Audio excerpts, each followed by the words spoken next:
Welcome, welcome. I'm going to give everybody like a couple minutes to get on, or a minute to get on. So get your coffees, get yourself ready, get a little notebook, a tiny one, because this is going to be really quick, with not loads of information, and that's the whole point. So welcome. Thank you for joining me. Thank you, thank you. This is going to be the piece that we're working on, this beauty right here. It's funny because I think I'm going to do all these lives and finish the pieces that I need to finish in my own home.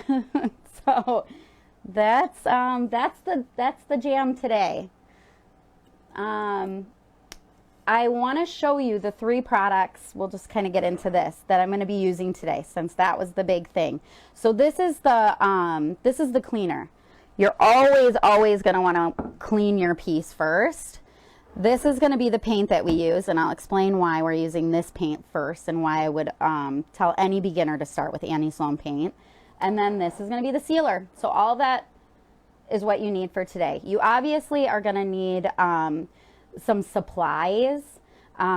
These are the products, and then you're going to need a paintbrush and some rags and some supplies. So that's stuff that I'll go through. And also, if you have not, I think I'm just going to jump right into this. If you have not gotten, I've made a list specifically for beginners.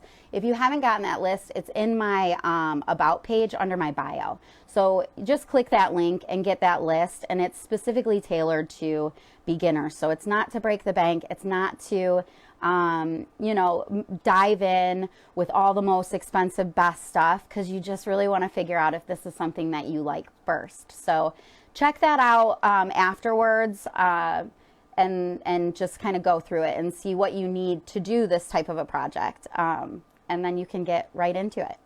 So let's get started. I feel like those of you that are here, and we'll catch you up as we go along if you come in later. So basically what you're going to want to do, I already took off all the hardware. This was the hardware here. So you're going to want to take off the hardware, and you're going to want to clean the piece. The reason that you want to clean the piece is because if it's dirty, you will literally be painting the dirt into your piece, and that stuff shows. You'll see like the grime and stuff like that in the corners. So one thing that is on the list of tools that I kind of gave you is a toothbrush. You can get these at the dollar store, so this isn't a hard thing to find. But you're going to want to use that because in all of these corners, and if you're using, this is a super old piece, so it's pretty grimy. I even, to be honest, cleaned it a little bit last night because it was so grimy and I didn't want to take you through that process. But in these corners and all through these little grooves here, this is what you need a toothbrush for in this kind of stuff. So as you're cleaning, and I'm just gonna, my spray bottle doesn't actually work very well, so I'm just gonna pour it into here, bloop, and then I'll just clean using this. You're just gonna get in there like this and get the grime out. It's just important, so don't skip this step. It's a pain in the butt, but it's probably one of the most important parts to redoing a piece of furniture, especially because if you're getting a piece of furniture, or if you have a piece of furniture, it's probably not been cleaned in this type of a way for a long time. So get it clean. The reason that I love this stuff and why I would highly recommend you getting this crud cutter and the pre-paint cleaner. They have a couple other things like a degreaser and stuff like that, but when you're working with furniture and you're going to be doing you know, you're going to be painting it, this is the best to get. And the best part about it right here is a no rinse. So a lot of TSP substitutes, which is something that like gets a piece ready for painting, is TSP. A lot of those types of things you have to wash off after you put it on. So it's just like another step, and it's just another thing that adds to the time. And for me, doing this as a business, time is money, and so I want to get the stuff on and off as quick as possible and get to actually getting the paint on. So basically, you're going to just want to clean this entire piece. If it's got a lot of grime, take just like any kind of 3M, you know, scrubby brush and just wipe it down in that kind of a way. I did clean this quite a bit last night because it really was gross, but you just want to go through that. the next thing that you want to do is, if there's some big areas, which if you want to zoom up right here, this kind of thing right here, if it's really poking up or there's huge divots and stuff like that, you kind of want to sand them so that when you go over it, it just feels smooth. Because of the technique that we're going to be doing today, which is a textured technique, specifically because of all of this kind of stuff, for a beginner, it's just easier to do a textured technique when you have some pretty worn furniture. So I'm not going to get into, if this were for a client, I would have all of this sanded down. I would wood fill it. I would make it super smooth. But we are beginning and we are learning how to paint first, and with our own stuff. And it's still going to look really, really good. It's just, we could get really tedious if we wanted to, but that's not what this video is about. So, okay, so basically pretend I cleaned the whole thing just now. I just don't want to take you through that whole process, but I did clean it last night. So you're just going to spray this all over and wipe it down. Get in the grooves with that toothbrush. Spend your $1. It'll be the best $1 you've spent to clean your piece.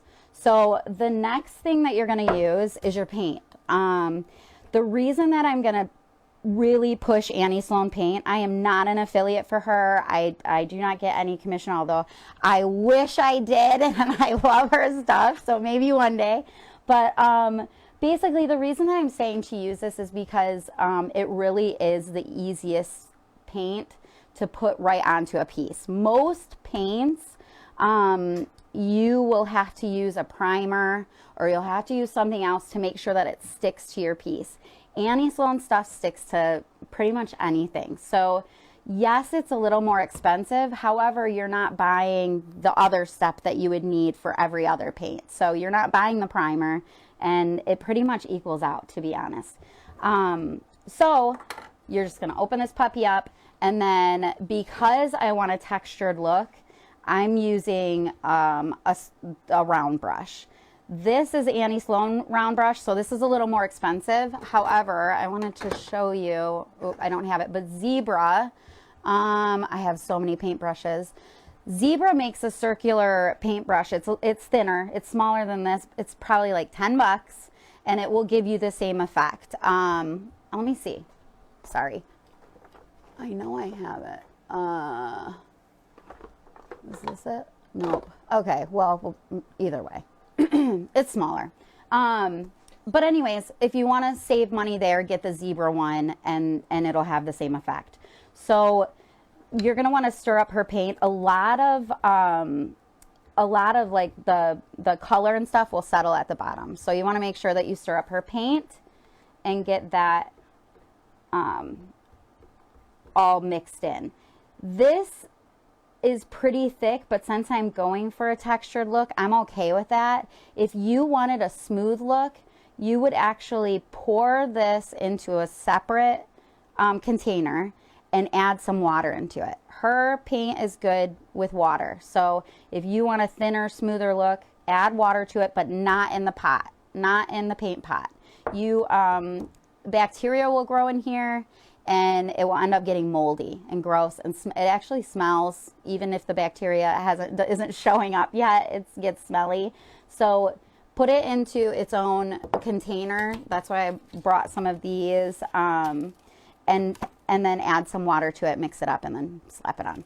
So the way that we're going to do this piece, because of what I showed you earlier, all these kind of divots and stuff like that, which I'm totally fine with, we're gonna just put it on in every which way. Oh, I already got myself with paint. That's pretty normal. So you're just going all different directions. Get it in the cracks. You're gonna kind of push it in there a little bit more for the cracks. Make sure you get in all of the crevices. There we go. Just going. And I'm putting quite a bit on. I'll move it around as I go. But that's a good thing about having these round brushes, is they actually collect quite a bit of paint. So if you want a textured look, it actually gives you really great coverage and picks up a lot of paint. that way. If you're noticing, just a tip about her paint too, if you're noticing that you're kind of like dragging the brush, it's feeling like there's some resistance, then your paint is definitely too thick. So do the little bit of water and put it in there, because you don't want to be dragging it. You want it to just kind of flow nicely. Even when it's thick, it feels like it flows nicely. But if it's too thick, you'll feel it. So just put some water in that Tupperware that you put it in.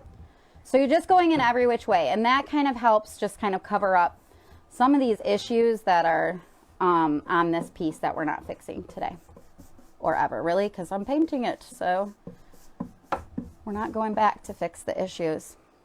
That would be the first thing we would want to do if we were going that route. So this is pretty much it. Just going back and forth. And this is what she would say to do her paint, to apply her paint. Just in every which direction. That's kind of how she likes to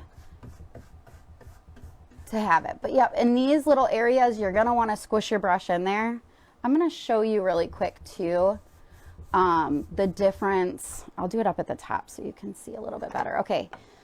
Zebra, just so you know, and I'm not affiliated with anybody. I'm just going to tell you all the stuff that I know just by doing this and having done this for 14 years. So this is a Zebra brush.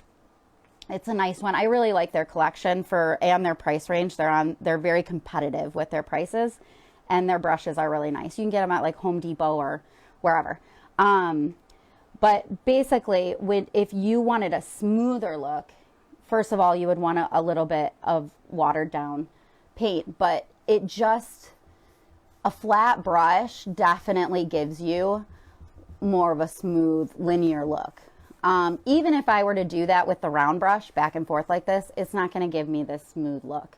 So depending what look you're going for, and maybe even how many issues you have within your piece that you're just kind of trying to cover up in the beginning stages, you can decide what kind of brush you want to use.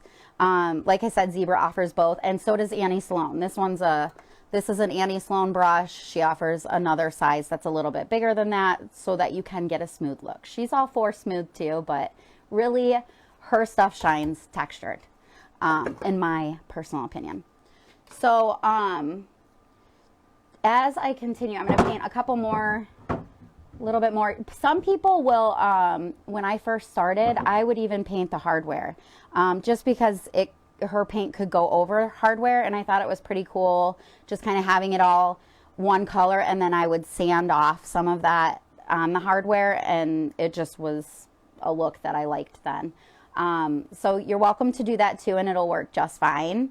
But just a little background, you know, if you're new to me or my channel or Found and Refined, just a quick background while I finish painting this bit, and then we're going to fast forward to an already painted piece so I can show you how to seal it.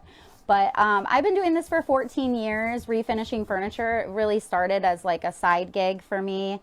I was pretty much loving a style that I couldn't afford in my own home. And so I figured a way to get what I still wanted was to go to Salvation Army, buy a piece, and paint it with wall paint. That's actually what I did the first time, because 14 years ago, the market wasn't very saturated like it is now with all these furniture paints. So I did wall paint, and it worked pretty good, except for the fact that if you went up to it and put your finger across it, it would probably have come off. So I've learned a lot since then, helped a lot of other people, did some things on the side, was hired to do some stuff for, friends and family in the beginning, and then started just selling stuff on Craigslist, got a space, sold stuff there, and then it wasn't until I linked up with a designer, a very dear friend now, and started working with her clients and really doing custom pieces. And I have been in that zone for about 4 years, and I miss doing some of this kind of stuff because it's more staircases and fireplaces and very big jobs, which I feel very blessed. But but yeah, so that's where I'm at right now. I've kind of been in all the different areas. I've done many hard surfaces like chandeliers and all kinds of different things. So, and I've really learned, and what I want to start teaching beginners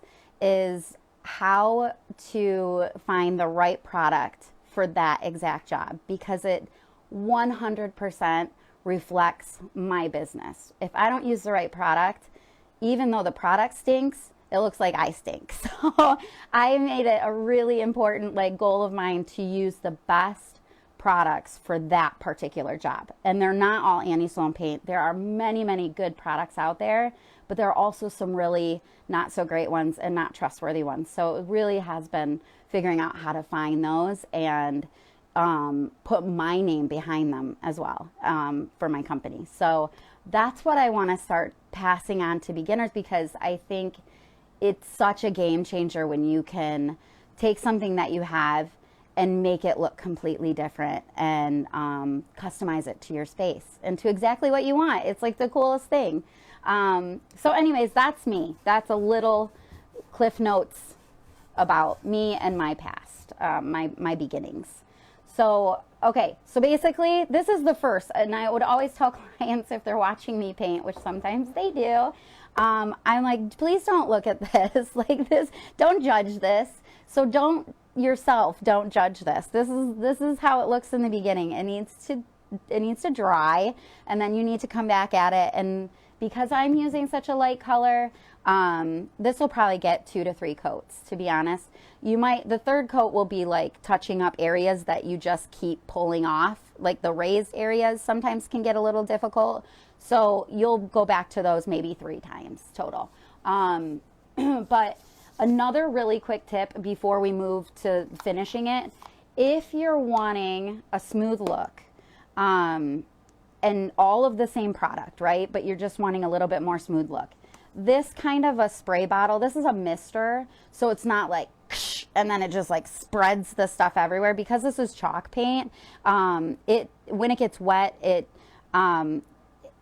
starts becoming paint again. It's not like it dries and then it's dried forever. Like so when you put this on, it will just take it pretty much right off if you wanted to. So the mister is nice because it just lightly goes on there, but you can get a much smoother look even if you wanted to put it on thick and then use your mister to spread it on thinly. That's just another option of different techniques that you can use, with her paint. There's actually so many options. I really love her paint, especially because it's pretty foolproof in the beginning. And even if you're slapping it on, it actually looks really creative. So there's nothing better than that. Okay, so I'm going to show you. You're going to let this dry. It doesn't take a long time to dry, but definitely let it dry. Otherwise, if you come back at it, it's going to pull it off and it's going to just be kind of nasty to try and fix afterwards. So let it dry, even like 30 minutes. It's super fast.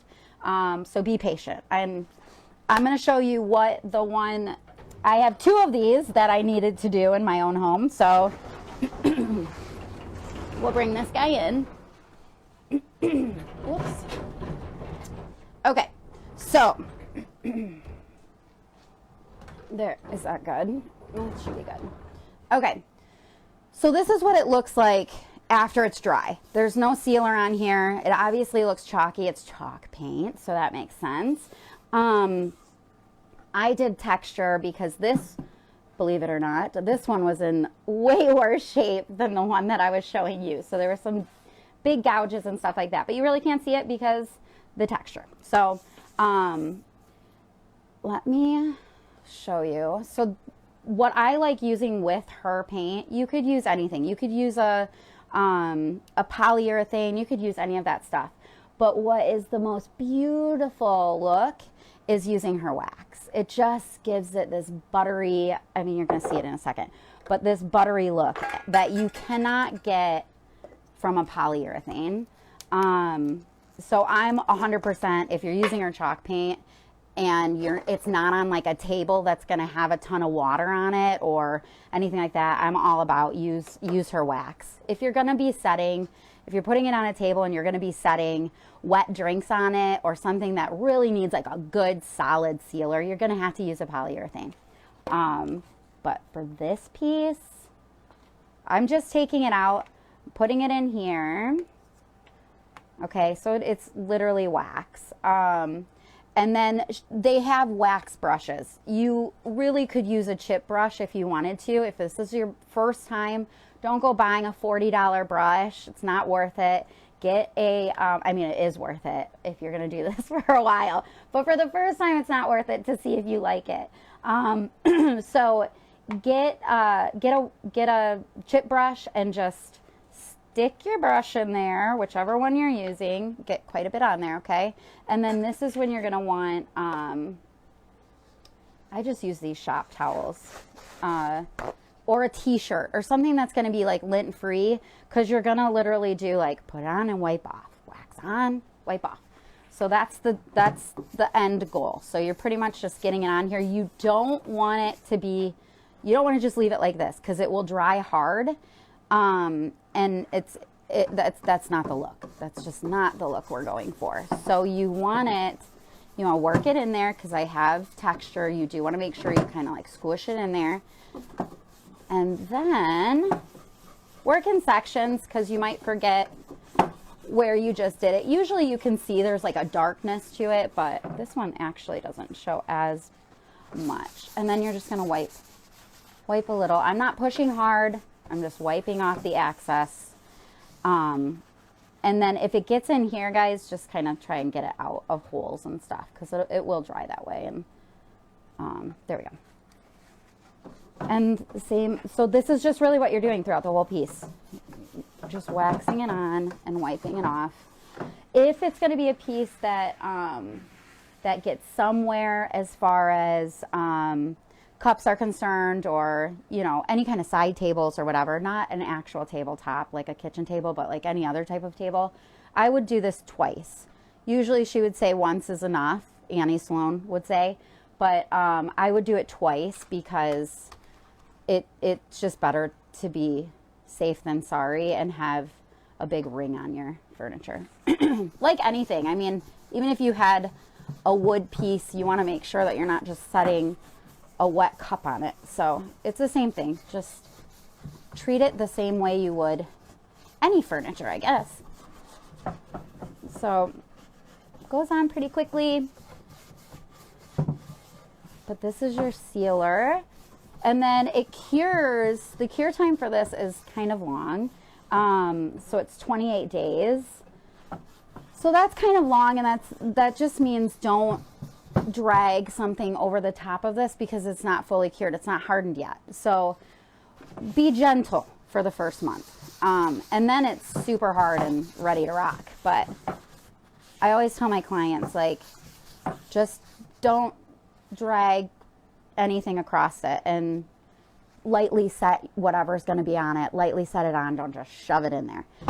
For 30 days. You've got 30 days. I think we can all do that for 30 days, right? Unless we have kids. Then nothing can happen in 30 days. So just, if you can see, I just got it. Okay. You can kind of see that better. Right here you can see where the wax is, and right here you can see how kind of dusty and chalky that is. So it does give this like really good velvety kind of look to it. There we go.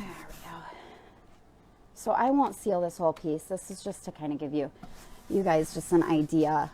Squish it in there, get it all in every corner. Going every which way. Since you went every which way with your paintbrush, you've got to do the same with your wax so that it grabs onto all the little dips and things. There we go. So then after this is done, let's just say we finished it all.